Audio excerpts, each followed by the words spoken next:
Milo Milton Hastings, born June 28, 1884, died February 25, 1957, was an American inventor, author, and nutritionist. He invented the forced draft chicken incubator and Weeniewinks, a health food snack. He wrote about chickens, science fiction, and health, among other things. Some of his writing is available in book form and on Project Gutenberg. Hastings was married twice and had 3 children. The science fiction work for which Hastings is best known is City of Endless Night, a dystopian work. It first appeared as the story Children of Culture, serialized in True Story magazine in 7 installments from May to November 1919. The word culture, German for culture, had been made infamous by Allied propaganda in World War I. After Woodrow Wilson's re-election in 1916, there was a concerted effort on the part of his administration to convince the citizenry to go to war. A committee on public information was established that produced pro-war and anti-German propaganda. There were pamphlets with titles such as The German Whisper and Conquest and Culture. There were movies with titles like The Kaiser, The Beast of Berlin and Wolves of Culture. Children of Culture was later revised, retitled City of Endless Night and published by Dodd, Mead & Company, Inc., copyright 1919-1920. It was reprinted in 1974 by Hyperion Press, Inc. with an introduction by Sam Moskowitz, who edited a reprint series of 24 science fiction classics for Hyperion. Here is an excerpt from his introduction, putting the work in its place in the development of science fiction. Of the pioneering anti-utopian novels, one of the finest and least known is City of Endless Night by Milo Hastings, first published in book form by Dodd, Mead in 1920. This unusual work, filled with uncanny prescience about impending events, was born out of the experience of World War I and the impact on Americans of Imperial Germany's statist creed, which believed in the subjugation of the individual for the sake of the nation. On all counts of inventiveness, social significance, narrative flow and intrinsic worth, it ranks with When the Sleeper Wakes by H.G. Wells, Messiah of the Cylinder by Victor Rousseau and We by Eugene Simiatin, all written and published about the same period.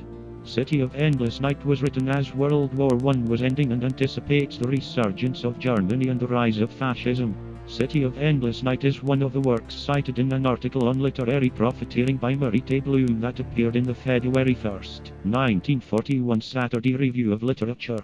Back in 1920 there was another prophet for modern Germany. His name was Milo M. Hastings and he put his guesses in a fast-paced novel called The City of Endless Night. The city was Berlin of the year 2041. It had become an entirely roofed-in city of 60 levels, sheltering 300 million sun-starved humans. Since 1941 the city had held out against the world state, here it is again, which tried to bomb it into a line. Hohenzollerns ruled this tight world, ruled it with the blessings of autocratic socialism, the perfect government which we Germans have evolved from proletarian socialism. Other Hastings bullseyes, a rigidly controlled press. Every paper, every book and every picture originates in the shops of the information staff. The writing is done by specially trained workers of the information service. State-fixed diets, on a calories for work done basis. Nazi religion. We Supermen long ago repudiated that spineless conception of the soft Christian God and the servile Jewish Jesus. However, Jesus' father was an adventurer from Central Asia, a man of Teutonic blood.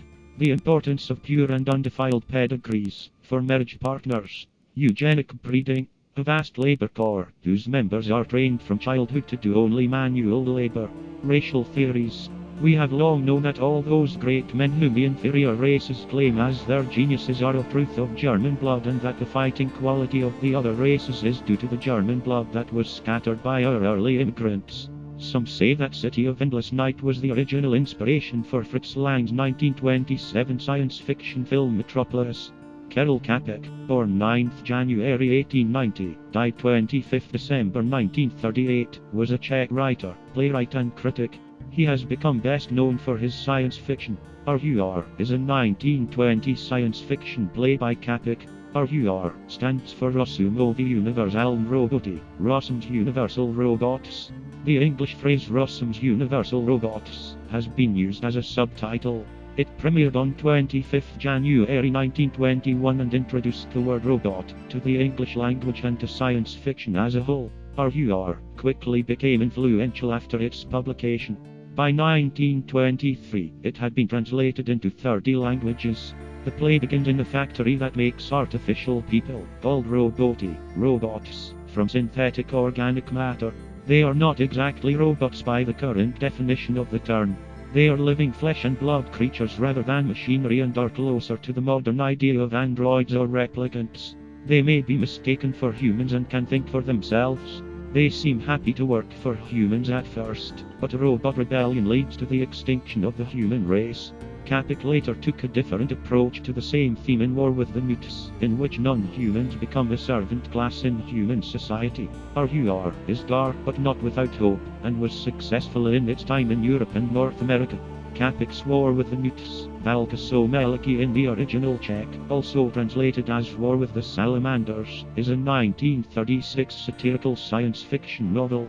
It concerns the discovery in the Pacific of the sea-dwelling race, an intelligent breed of newts, who are initially enslaved and exploited. They acquire human knowledge and rebel, leading to a global war for supremacy. There are obvious similarities to Capek's earlier R.U.R, but also some original themes. War with the Newts was described as a classic work of science fiction by science fiction author and critic Damon Knight. War with the Newts is acclaimed by many as the first dystopian novel, and is today still considered by many as the best book of science fiction ever written. For many years the novel was hard to obtain, and earlier copies have been known to sell for over $100. The Comet is a science fiction short story, written by American sociologist, historian, civil rights activist, Pan-Africanist, author, writer and editor, W.E.B. DuBois in 1920.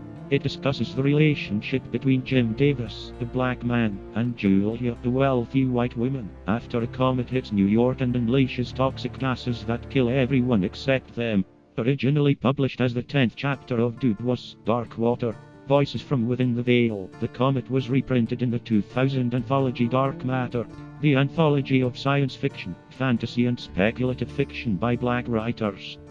A Voyage to Arcturus is a novel by the Scottish writer David Lindsay, first published in 1920. It combines fantasy, philosophy, and science fiction in an exploration of the nature of good and evil and their relationship with existence. Described by critic, novelist, and philosopher Colin Wilson as the greatest novel of the 20th century, it was a central influence on C.S. Lewis' space trilogy, and through him on J.R.R. Tolkien, who said he read the book with avidity. Clive Barker called it a masterpiece, and an extraordinary work, quite magnificent. An interstellar voyage is the framework for a narrative of a journey through fantastic landscapes. The story is set at Dormans, an imaginary planet orbiting Arcturus, which in the novel, but not in reality, is a double star system, consisting of stars Branchspil and Alpine. The land through which the characters travel represent philosophical systems or states of mind, through which the main character, Maskell, passes on his search for the meaning of life. The book sold poorly during Lindsay's lifetime, but was republished in 1946 and many times thereafter. It has been translated into at least 10 languages. Critics such as the novelist Michael Moorcock have noted that the book is unusual, but has been highly influential with its qualities of commitment to the absolute, and God-questioning genius. The Golem. How he came into the world, German. Der Golem, We Are in Die Welt kam, also referred to as Der Golem, is a 1920 silent horror film and a leading example of early German expressionism. Paul Wegener starred as the titular creature, as well as co-directing the film with Karl Boss and co-writing the script with Henrik Galeen based on Gustav Mehring's 1915 novel. Photographer Karl Freund went on to work on the 1930s classic Universal horror films years later in Hollywood. This was the third of 3 films that Wegener made featuring the Golem, the other 2 being The Golem, 1915, and the short comedy The Golem and the Dancing Girl, 1917, in which Wegener dons the Golem makeup in order to frighten a young lady with whom he is infatuated. The Golem. How he came into the world is a prequel to The Golem from 1915 and as the only one of the 3 films that has not been lost, is the best known of the series. The underclass struggling for survival is the main message we received in this second shortened edition. Next time, we'll see a man who brought himself up by his bootstraps from no class to more class than he knew what to do with. A man like that requires plenty of space. See you then.